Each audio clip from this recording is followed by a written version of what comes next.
Yo, how's it going? Here's some of these Bibles. So I get these Bibles I like to give away or whatever, and I went to the truck stop and I had a pretty good witness. And these are New Testaments. I wrote some in that. I like to give about two at a time because I encourage the Bible study. And if you're literally on the same page as your wife or whoever happens to be reading, behold the kindness and severity to those who fail, severity, but to you, God's kindness. If you continue in his kindness, otherwise you also will be cut off. So, stick with it. Okay, so let's do this a different way. So this is the 5 minute ministry.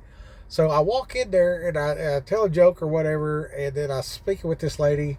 I got the shower ticket, went and got cleaned up. I came back out, and she told me about a promotional item about pizza or whatever, but I'm not eating the pork, so I can't eat the pizza. And anyway, I was talking with her. I was like, "Yeah, you're really a beautiful person." Like, and she said, a lot of people says that she's childish and it's annoying to the people that's around her. And I said, well, people, they can only give what they have. So, I read the Bible and everything, and I understand what beauty is. And, a kind and gentle spirit, God considers that beautiful. And you obviously have that or whatever.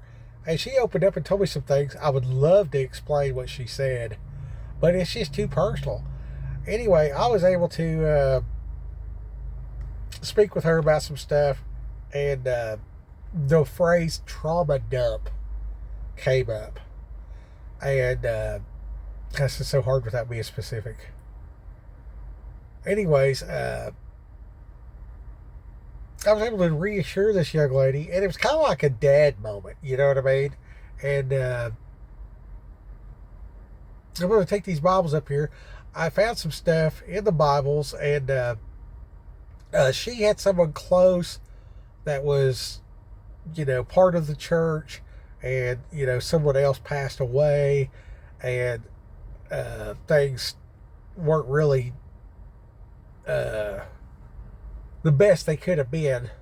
And she growed up with this trauma and then overcompensated, basically with being nice, you know what I mean? So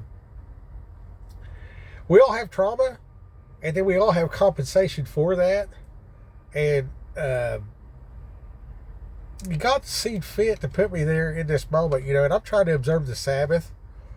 I have time on my clock. I could be driving home. I would be able to spend time tonight with my wife, but out of respect for God, I stayed here.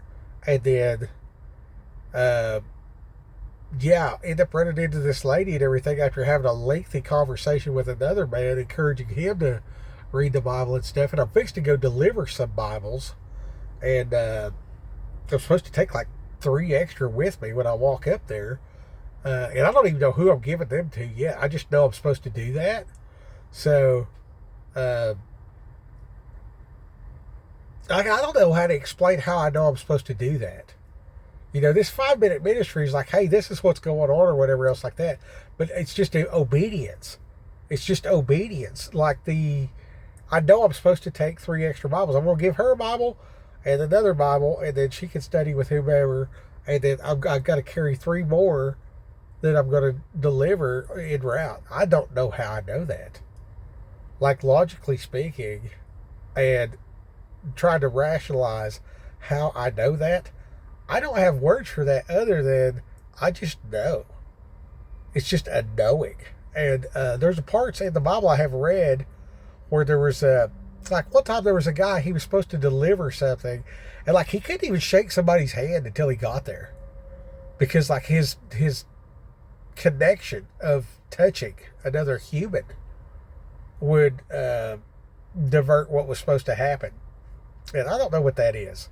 And I used to call all this kind of stuff hokey, but I've seen so many things in my life that when you have that gut feeling and you just know, do it.